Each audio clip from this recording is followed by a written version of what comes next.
Retired बुजुर्ग को व्यक्ति को अपनी जान का खतरा। मध्य प्रदेश के ग्वालियर में एक बार फिर भरोसे से कत्ल की उस वक्त सामने आई है जब 90 साल बुजुर्ग की देखभाल करने वाली केयर टेकर ने भरोसे में लेकर बुजुर्ग के मकान हड़प कर अपने नाम रजिस्ट्री तक करा ली। इस मामले में रजिस्ट्रार की भूमिका पर भी सवाल खड़े हो रहे हैं। दूसरी ओर देखा जाए तो रजिस्ट्रार कार्यालय में रजिस्टर की उपस्थित में व्यक्ति से पूछा जाता है कि यदि आपकी सहमति है या नहीं, पर इस तरह का कोई भी सवाल पीड़ित से नहीं पूछा गया।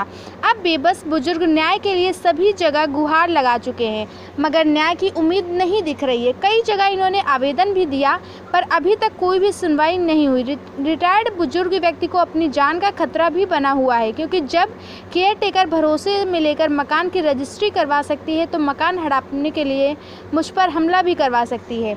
मामला ग्वालियर के रहने वाले रिटायर्ड प्रिंसिपल का है। सुरक्षा की दृष्टि से अब उन्होंने पूरे घर में सीसीटीवी कैमरे भी लगा लिए हैं। ग्वालियर के चेतकपुरी में रहने वाले रिटायर्ड प्रिंसिपल हैं जी कुलश्रेष्ठ ने पत्नी की मौत के बाद देखभाल के लिए एक महिला केयर टेकर को रख के तौर पर रख लिया, मगर केयर टेकर महिला ने अपने पति के साथ मिलकर बुजुर्ग को भरोसे में लेकर बुजुर्ग के मकान की रजिस्ट्री और नामांतरण कर अपने नाम करवा लिया। ताज्जुब की बात रही कि रिटायर्ड प्रिंसिपल इस बात से अनजान रहे कि उनके मकान की रजिस्ट्री किसी और के नाम हो गई है। पूरे मामले का खुलासा उस वक्त हुआ जब केयर टेकर महिला मकान की रजिस्ट्री अपने नाम करा मकान बेचने के लिए रिटायर्ड प्रिंसिपल के अमेरिका में रहने वाले बेटे को इस बात की खबर दोस्त से लगी, जिसके बाद बुजुर्ग को इस धोखाधड़ी का पता चला तो मानो जमीन खिसक गई। अब बुजुर्ग अपने खुद के मकान के लिए सभी अधिकारियों से मिलकर धोखेबाज महिला और उसके पति के खिलाफ मामला दर्ज कराने की गुहार लगा चुके हैं,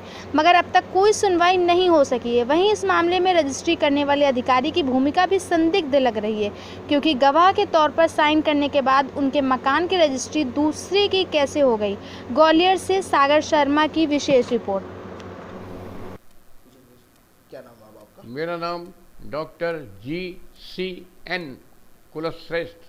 आपकी क्या समस्या चल रही है? आप लगातार कई समस्या ये है कि लता मेरे यहाँ खाना बनाती थी और पवन भी मुझको कभी कभी बैंक ले जाता था। ये पवन कौन था? पवन लता का आदमी, उसका हस्बैंड।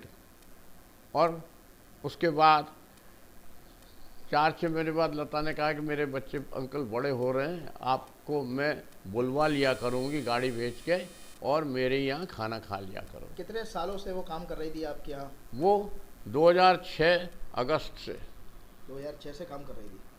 कभी उसके द्वारा कोई गलती वगैरह की गई हैं? कभी कोई उसने गलती वगैरह कोई की?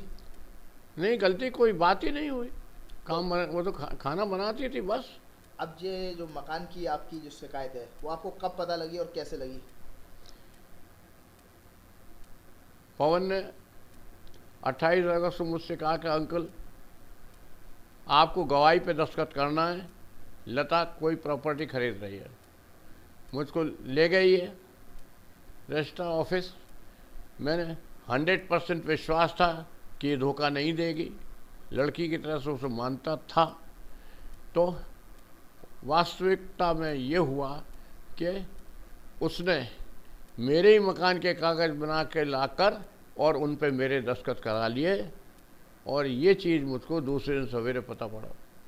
सुनने में ये भी आ रहा है कि आपकी जान को खतरा भी है।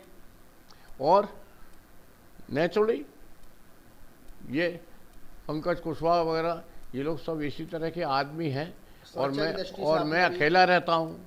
आप ये अभी अकेले रहते हो? मैंने गार्ड लगाया हुआ है, पेमेंट सुरक्षा की दृष्टि से लगाया है? जी, सुरक्षा के लिए लगाया है। सुरक्षा की दृष्टिकोण से मैंने गार्ड लगाया हुआ है। एक गार्ड ये रहता है और एक गार्ड रात को 10 घंटे रहता है।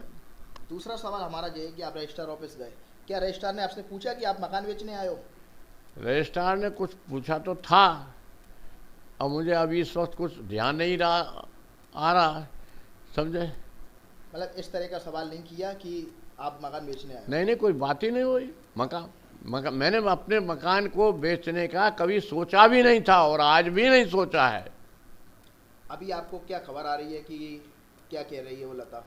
मुझे कोई खबर नहीं आ रही, क्योंकि मेरे पास न कोई आता न कोई जाता।